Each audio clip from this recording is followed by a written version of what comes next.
The specialists from Johns Hopkins said there was nothing more they could do. Andrew Marland, the man who controlled half the oil flowing through America's heartland, whose signature moved millions of barrels a day, stood frozen in the marble-floored nursery of his Oklahoma mansion, watching his newborn daughter fade away. Betty wouldn't take the bottle. She wouldn't take the imported European formulas or the custom compounds mixed by pharmaceutical chemists. She was starving, her tiny body shutting down, and the billionaire who could buy anything in America couldn't buy the one thing that would save her. Then a young housekeeper with strawberry blonde hair and haunted hazel eyes stepped forward from the chaos. She didn't offer another formula. She didn't mention another specialist. She broke every rule of employer and employee, every boundary between the powerful and the powerless. She offered something that would bind her to this family forever. She offered herself. What happened next didn't just save a life.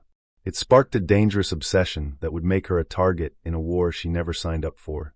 This is the story of the maid who became a mother, and the oil baron who learned that some things can't be bought. The Oklahoma wind didn't bring relief. It just carried the dust of broken dreams. Marcia Rock pulled her threadbare jacket tighter around her shivering frame as her battered Ford Ranger sputtered up to the iron gates of Marland Estate. It wasn't just a mansion.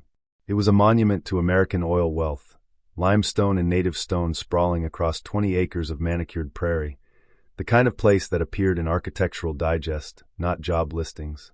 She looked down at the crumpled newspaper ad in her trembling hand. Housekeeping staff needed. Immediate hire. Discretion required. $25 per hour.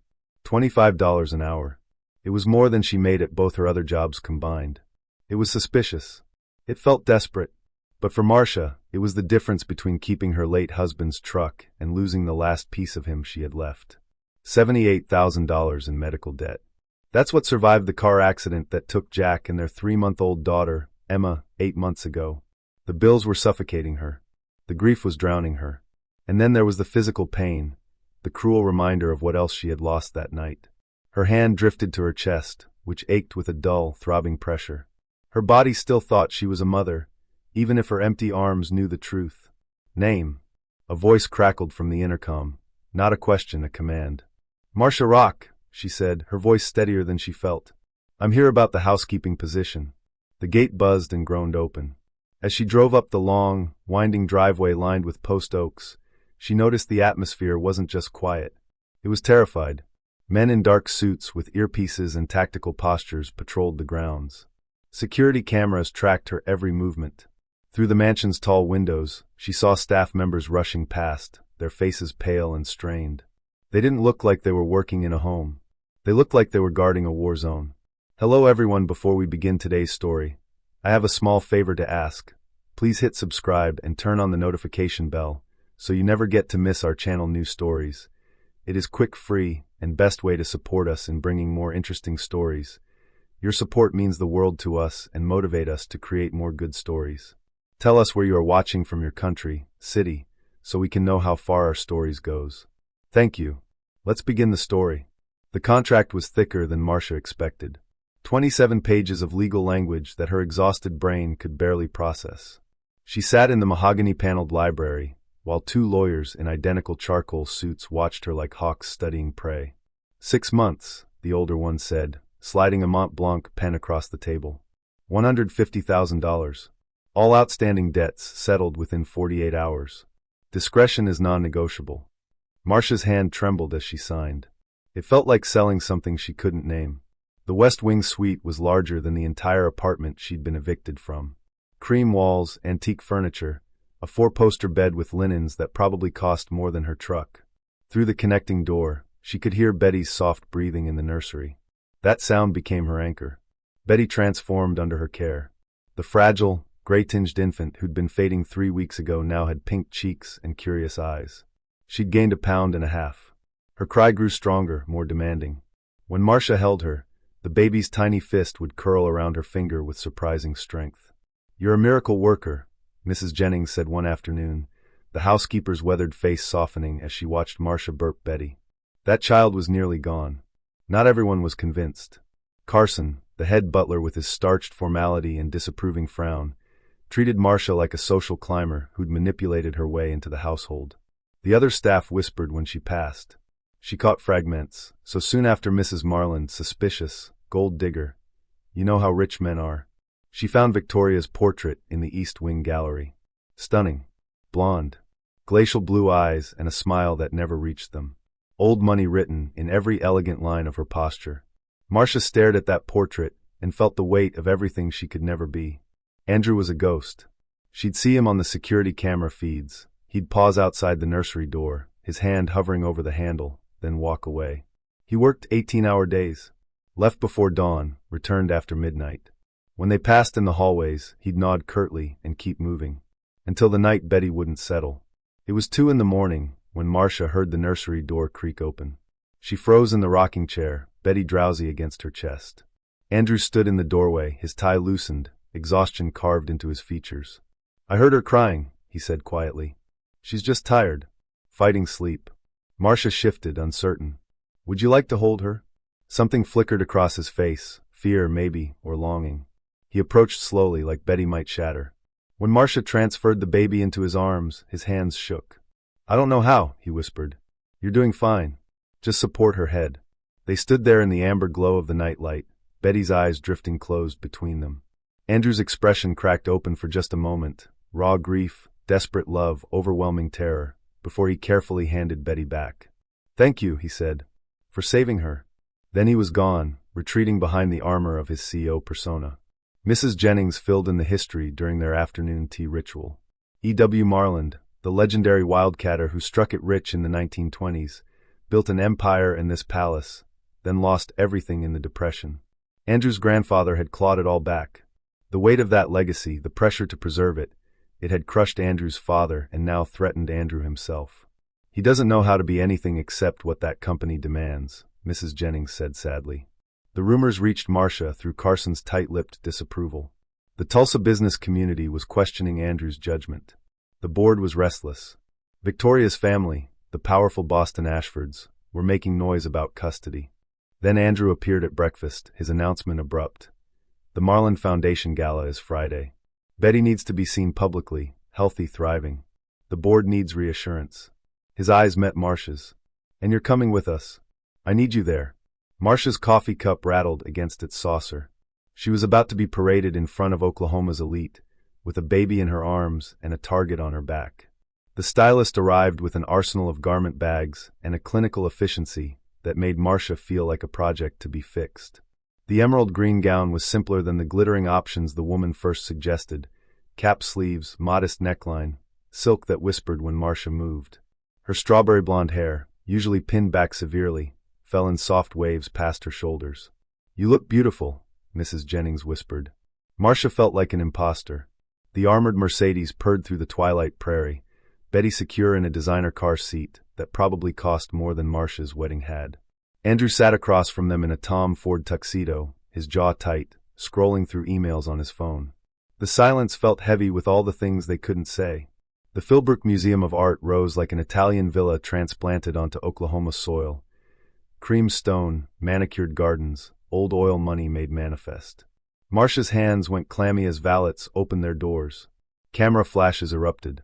She clutched Betty closer. Stay with me, Andrew murmured, his hand settling on the small of her back. The warmth of his palm burned through silk. Inside, crystal chandeliers cast golden light over women dripping in diamonds and men whose handshakes moved billions. Every conversation paused when Andrew entered. Every eye tracked Marcia with predatory curiosity. Andrew Marland. A silver-haired man approached, his smile warm, but his gaze sharp. And this must be little Betty. Thriving, I see. Douglas Hightower, meet Marcia Rock, Andrew said. Betty's nanny and our family's greatest blessing. Hightower's handshake lingered. How wonderful that you found such accommodating help so quickly. Victoria would be pleased, I'm sure. The comment landed like a blade wrapped in velvet. Worse was Marcus Killian. The Titan Energy CEO was all aggressive charm and calculating eyes. He cornered Andrew near the bar, his voice too loud, his offer blunt. Sell me Marland Energy. Name your price. This is your exit before the board forces you out. His gaze slid to Marcia, traveling over her with open appraisal. Pretty nanny. Does she come with the company? Marcia's spine stiffened. Mr. Killian, if you're quite finished objectifying the staff, Betty needs her space. Andrew's hand tightened on her back. His voice dropped to something dangerous. "Watch yourself, Marcus." Killian laughed and walked away. The whispers followed them like smoke. Marcia caught fragments from clusters of society matrons. Nothing like Victoria. So soon after the funeral, gold digger. That poor baby. You know what they say about the help. "I need to feed her," Marcia said quietly, her cheeks burning. Andrew led them to a private sitting room, standing guard at the door while Marcia settled into a chair. Betty latched hungrily, her small sounds the only honest thing in this polished world of lies. When Marcia looked up, Andrew was watching them with an expression that made her breath catch. Not the CEO, not the grieving widower, just a man looking at something he wanted desperately, but couldn't name. He crossed the room slowly, knelt beside her chair. His fingers brushed a strand of hair from her face. "Marcia." The door burst open. His head of security, face grim. "Sir, we need to leave. Now." The museum's front steps were chaos. 3 black SUVs idled at the curb, their doors open, men in tactical gear emerging like shadows. Andrew's hand closed around Marcia's arm, pulling her and Betty toward their car. "Go," he shouted at his driver. The crack of gunfire split the night. Marcia screamed, curling her body around Betty as Andrew shoved them into the back seat. Bullets shattered marble columns. Tires squealed. The Mercedes launched forward, security vehicles flanking them, as the Philbrook Museum, that monument to civilized Oklahoma wealth, erupted in violence behind them. The Mercedes screamed through Tulsa's empty downtown streets, weaving between late-night traffic like a missile. Marcia pressed Betty against her chest, the baby's frightened wails drilling into her heart. Andrew barked coordinates into his phone, while his driver executed turns that shouldn't have been possible in a vehicle this heavy. Behind them, muzzle flashes lit up the night. Andrew's security convoy returned fire, the crack of weapons echoing off Art Deco buildings. One pursuing SUV spun out near the Brady Arts District, crashing into a vintage street lamp. Another peeled away when police sirens wailed in the distance. They reached the Ambassador Hotel through the underground garage. Ray Cooper, Andrew's head of security, all muscle and marine efficiency, swept the penthouse suite with tactical precision before clearing them to enter. "We're secure," Ray said. "Locked down tight." Andrew nodded, his face ashen. "I need to call in more resources. Don't open this door for anyone but me." He squeezed Marcia's shoulder, his touch lingering a moment too long, then disappeared into the suite's study. Marcia carried Betty into the bedroom, her hands still shaking. The baby had finally quieted, rooting against Marcia's chest with desperate hunger. She settled into the chair by the window, overlooking Tulsa's glittering skyline 30 floors below, and began to feed her. The sound of breaking glass was soft, almost polite. Marcia's head snapped up. The balcony door hung open, night wind billowing the curtains. 2 men in black tactical gear stepped through, their movements silent and practiced. Rappelling ropes dangled behind them from the roof. "The baby," the first one said, his voice flat. "Hand her over. Nobody gets hurt." Marcia's world narrowed to pure instinct. She grabbed the heavy crystal water pitcher from the nightstand and swung it with everything she had. It shattered against the first man's face. He staggered back, blood streaming. The second lunged. Marcia kicked hard, her heel driving into his groin. He doubled over with a grunt. She was already moving, sprinting for the bathroom with Betty clutched to her chest. "Andrew," she screamed, slamming the bathroom door, throwing the lock, dragging a marble vanity chair against it. "Andrew, they're here." Fists pounded against the door.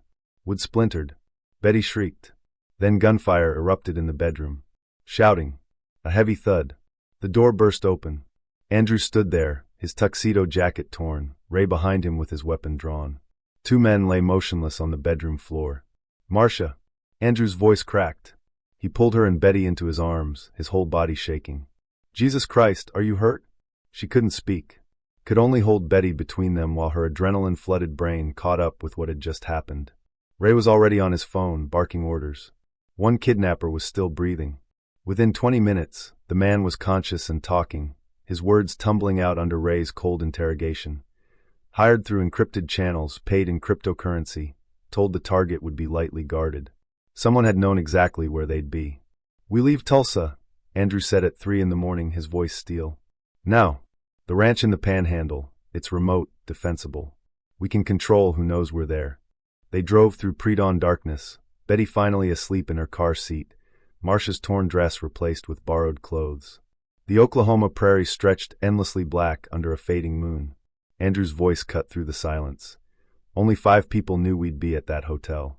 5 people I trust with my life. His jaw clenched. Which means one of them just tried to steal my daughter. Marcia looked down at Betty's peaceful face and felt ice settle in her stomach. They were driving into isolation with a traitor still among them and nowhere left to run. The ranch house appeared like a mirage across the endless prairie. Weathered wood and native stone hunkered low against the Oklahoma wind. 10,000 acres of empty grassland stretched in every direction, the nearest neighbor 40 miles away. E.W. Marland had built it in 1925 as a hunting lodge, back when he still had his fortune and his dreams intact. "It's not the mansion," Andrew said as he carried their bags inside, something almost apologetic in his voice. Marcia looked at the wide plank floors, the stone fireplace big enough to stand in, the windows framing nothing but sky and grass.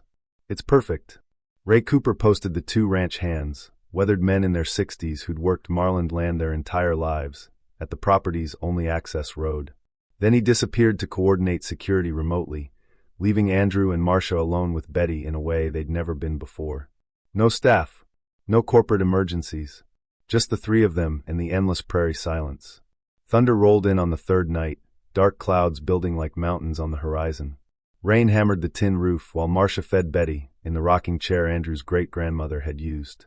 He moved through the kitchen with surprising competence, chopping vegetables for stew, the domestic intimacy of it almost unbearable. "My grandmother taught me," he said when Marcia raised an eyebrow. "After my father died, she said Marland men needed to know how to take care of themselves. That empires could fall, but knowing how to cook a meal would never fail you." They ate at the old pine table, Betty drowsy between them in her bassinet. Lightning cracked across the sky. Neither of them could sleep. Andrew built a fire in the hearth while Marcia paced with Betty.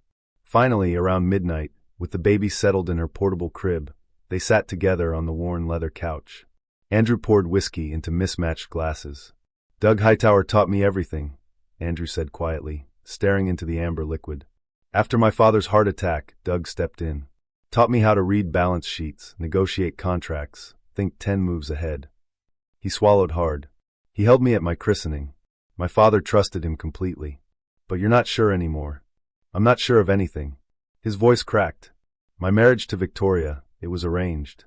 Her family's banking connections, my family's oil assets. A merger disguised as a romance." He looked at Marcia, his eyes raw. "I respected her. I tried to love her. But I think she knew I couldn't. Maybe that's why she—" He couldn't finish. Marcia's hand found his. "You can't blame yourself for not feeling something that wasn't there." "Can I? She died giving me the one thing I never gave her, my full attention."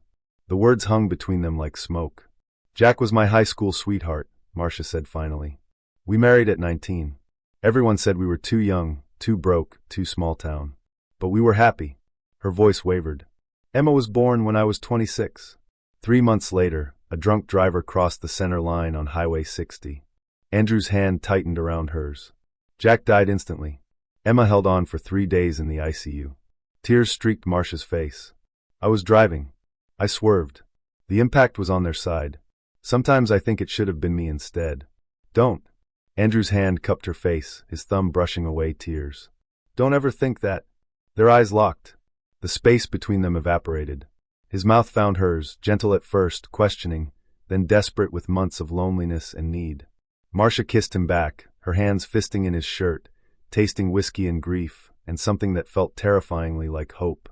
Andrew pulled back abruptly, his breathing ragged. "I can't do this to you. Everything I touch turns to." His phone shattered the moment. Ray's name on the screen. Andrew's face went white as he listened. His hand shook as he set down the phone. "The crypto payments," he said hoarsely. "They traced back to Marland Energy's acquisition fund. Only 3 people have access." His voice broke. "Me, our CFO, and Douglas Hightower." The fire crackled. Rain drummed against the windows. And somewhere out in the Oklahoma darkness, a traitor waited. Dawn bled across the prairie in shades of copper and rust, but Andrew didn't see it. He sat hunched at the ranch house table, laptop glowing in the dim light, surrounded by files Ray had sent through encrypted channels. His coffee had gone cold hours ago. Marcia found him there, eyes bloodshot, jaw clenched so tight she could see the muscle jumping. "Andrew?" He looked up, and the devastation in his face made her stomach drop. 7 years. His voice was hollow. "Douglas has been embezzling for 7 years. Small amounts at first, buried in acquisition accounts, consulting fees, offshore transfers. He turned the laptop so she could see the spreadsheets. He built a shadow portfolio worth $43 million. Every dollar stolen from my family's company.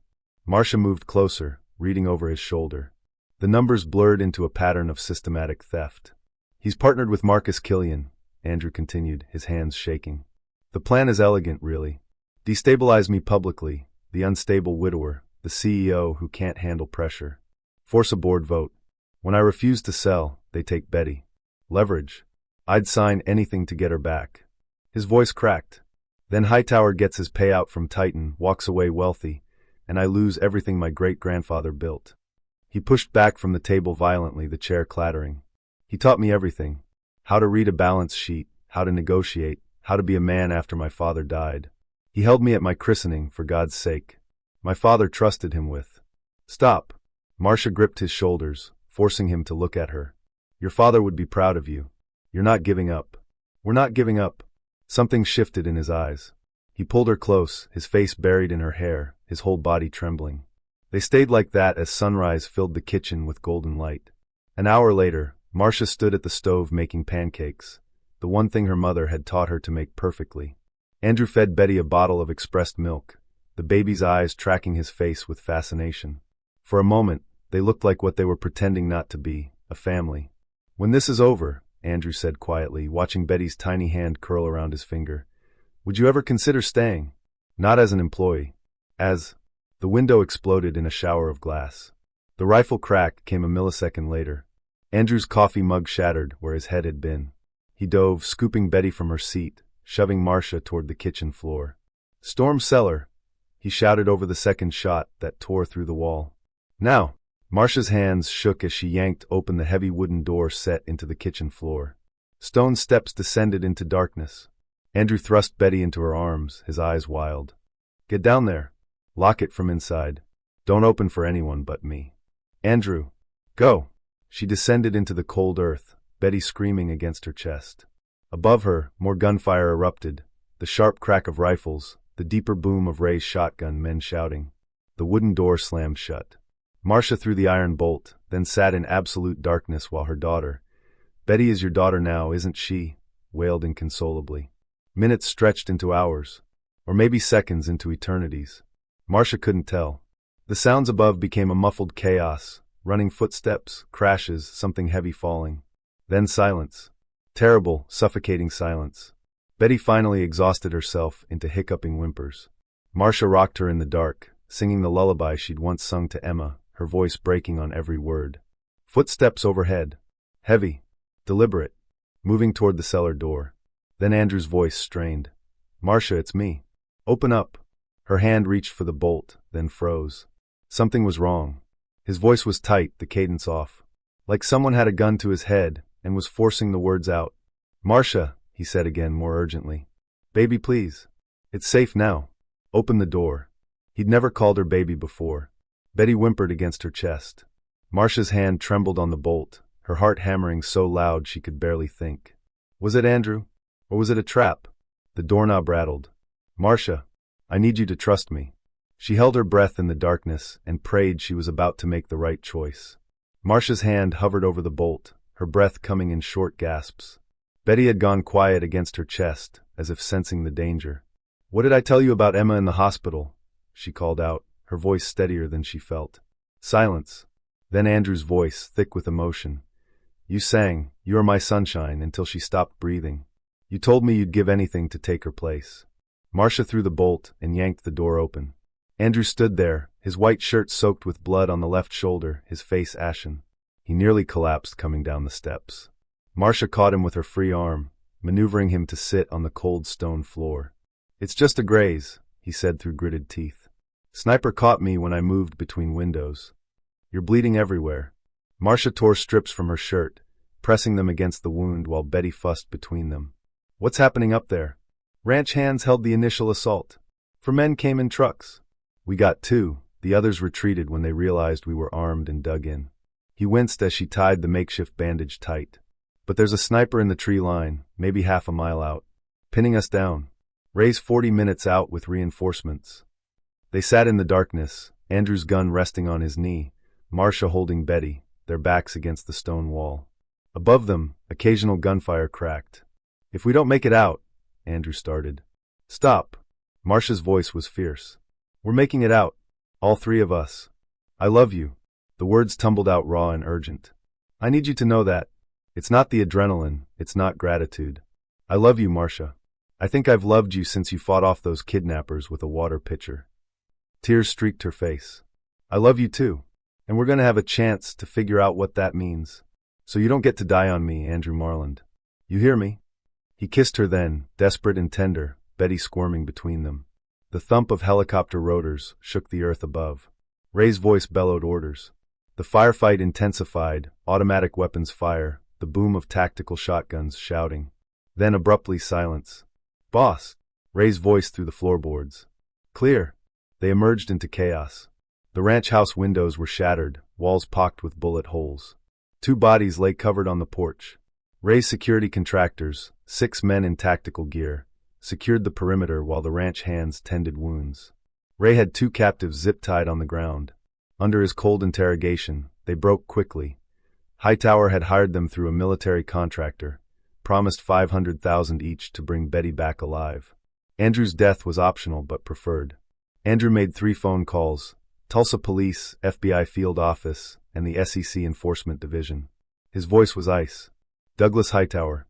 Multiple counts of embezzlement, corporate fraud, conspiracy to kidnap, attempted murder. I'm sending you 7 years of evidence." He turned to Marcia. "I have to go back to the city. Face him. End this. Then we're coming with you." "Marcia, it's too dangerous. We're family now." She shifted Betty in her arms, meeting his eyes with absolute certainty. "Families don't split up when it gets hard. We fight together. So stop trying to protect me, and let me be your partner." Something shifted in Andrew's face. Not surrender, recognition. He nodded.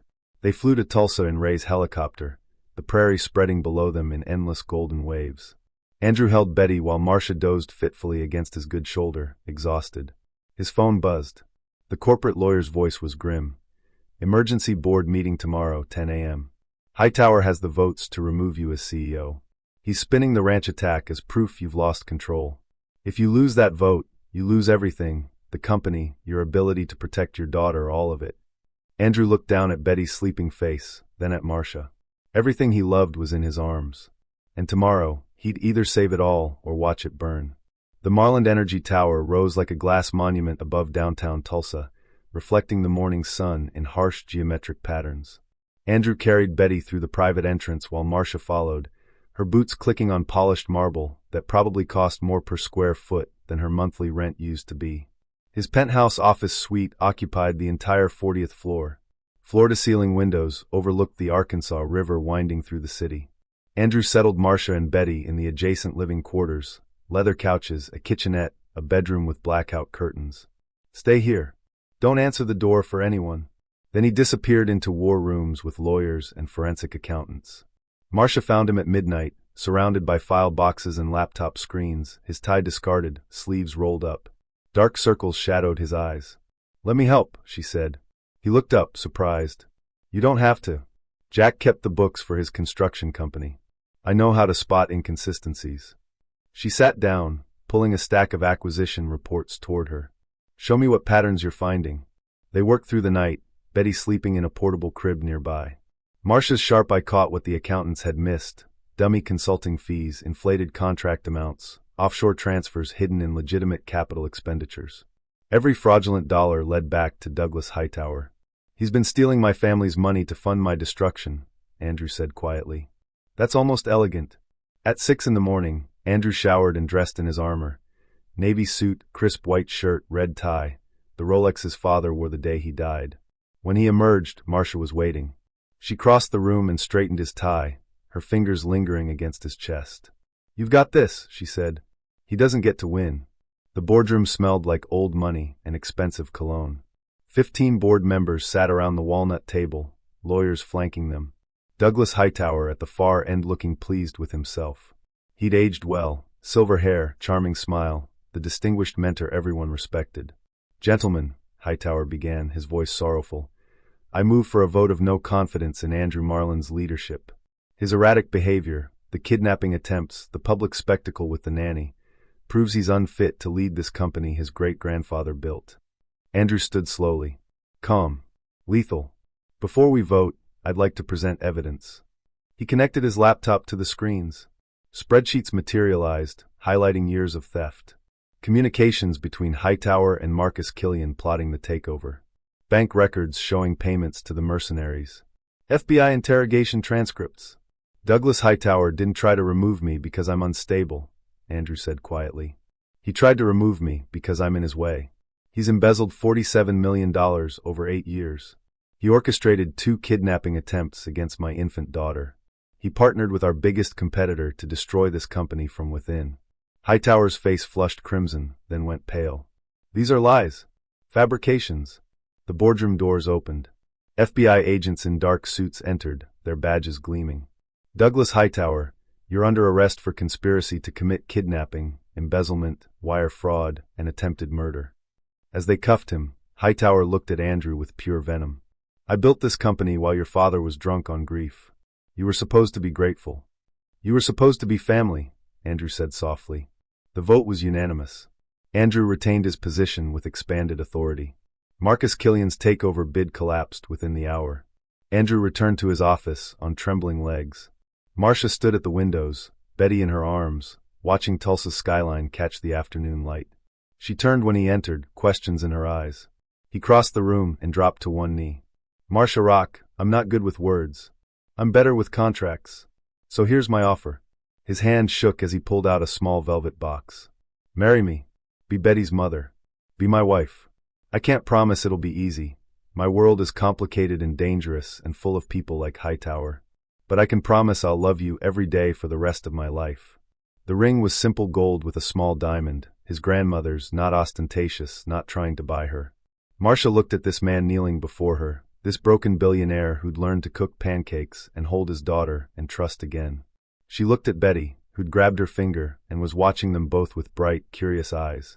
She thought of Jack, of Emma, of the life she'd lost. And she thought of the life waiting to be built. Yes, she whispered. Yes, Andrew. Yes. Marcia's yes echoed through the office like a promise. Andrew slipped his grandmother's ring onto her finger, a perfect fit, as if it had been waiting for her all along. Betty gurgled between them, her tiny hand reaching for the glinting diamond. They told the staff first. Mrs. Jennings wept openly in the mansion's kitchen, pulling Marcia into a fierce hug. I knew it. I knew from the first day you held that baby. Even Carson's stern face softened into something almost like approval. The engagement photo in the Tulsa World was tasteful, Andrew and Marcia on the mansion steps, Betty between them, the Oklahoma sunset painting everything gold. The caption read simply, Marland Energy CEO Andrew Marland announces engagement to Marcia Rock. Victoria's family, the Boston Ashfords with their old money and older prejudices, threatened legal action initially. But when their lawyers visited unannounced and found Betty laughing in Marcia's arms, thriving and loved, they withdrew their custody petition. Even they could see what was plainly obvious. This child had found her mother. Douglas Hightower's trial lasted 3 weeks. The evidence was overwhelming. 15 years in federal prison. Andrew attended the sentencing, Marcia beside him, their hands linked. When Hightower was led away, Andrew felt something release in his chest, not satisfaction, just the quiet relief of justice served. He restructured Marland Energy systematically, promoted the executives who'd stayed loyal, established an employee profit-sharing program, created a foundation in Victoria's name focused on maternal health. She died becoming a mother, he told the board. Let's honor that. Marcia insisted they attend couples counseling. A therapist in Tulsa's Midtown, Dr. Chun, with kind eyes and pointed questions. They talked about grief, about class differences, about the fear of losing each other. Andrew learned to name his emotions. Marcia learned she deserved this happiness. Andrew surprised her one evening with legal documents, a scholarship fund in Emma and Jack's names for children who'd lost parents in accidents. They're part of our story, he said simply. They should be remembered. Marcia drove to the cemetery in Ponca City on a cool October morning, Andrew beside her for the first time. She knelt between 2 simple headstones, placing wildflowers on each. Jack, I hope you'd approve. He loves her like you would have loved Emma. Her voice broke. Emma, baby girl, you'd have a little sister now. She's beautiful. Fearless. Just like you would have been. Andrew's hand settled on her shoulder. They stood there in the prairie wind, honoring the dead while choosing to live. Wedding planning became Marcia's line in the sand. No society spectacle, no 500-person gala. Small ceremony at the ranch, the place that had sheltered them. Just family and people who actually know us, she insisted. Andrew, who would have given her anything, agreed immediately. Betty bloomed like Oklahoma wildflowers. Solid foods at 6 months, sweet potatoes were her favorite. Mama at 7 months, looking directly at Marcia, who cried for an hour. First wobbly steps at 8 months, Andrew catching her when she toppled forward, both of them laughing. She developed a personality. Curious about everything, fearless in exploration, laughing constantly at her father's terrible jokes. When Andrew came home at 5 o'clock now, actually 5, not midnight, Betty would shriek and toddle toward him. Marcia would watch them together and feel her heart expand beyond what she'd thought possible. "I want to change Betty's birth certificate," Andrew said one night after she was asleep. They were curled on the couch, the mansion finally feeling like a home. "List you as her mother. Legally. Officially." Marcia's eyes filled. "Really? You're her mother in every way that matters. The paperwork should reflect the truth." She kissed him then, tasting salt and love and second chances. The oil business became something they discussed over breakfast. Andrew explained quarterly reports while Marcia asked questions that made him see his company differently. She taught him to notice sunsets, to put down his phone during dinner, to dance in the kitchen while pancakes burned. They became partners. In parenting. In business. In life. 8 months after that proposal in the office tower, Marcia stood in the ranch house bedroom, looking at her wedding dress hanging in the window. Simple ivory silk, nothing like the gown society expected. Perfect. Betty toddled in, wearing a tiny flower girl dress, giggling. Mrs. Jennings followed, dabbing her eyes with a handkerchief. "Ready, dear?" the housekeeper asked. Marcia looked at her reflection. Strawberry blonde hair in soft waves, hazel eyes bright with joy, the girl from Ponca City who'd lost everything and found something better. "Yes," she said. "I'm ready." The Oklahoma sky stretched endless, and blue on the morning Marcia Rock became Marcia Marland. No clouds threatened rain, no wind carried dust, just perfect September warmth and the scent of prairie grass. The mansion's formal ballroom sat empty. Instead, white chairs lined the garden overlooking 20 acres of golden grassland, the same land E.W. Marland had claimed a century ago when oil first gushed from Oklahoma soil. 40 guests, ranch hands in their Sunday best, loyal staff dabbing their eyes, Andrew's Princeton roommate who'd flown in from New York, Marcia's sister Sarah from Houston, filled those chairs with quiet anticipation. No society press, no elaborate production, just family and friends. Marcia stood in the West Wing suite, smoothing her ivory dress, simple silk from a Tulsa boutique, nothing that required a designer's name to make it beautiful.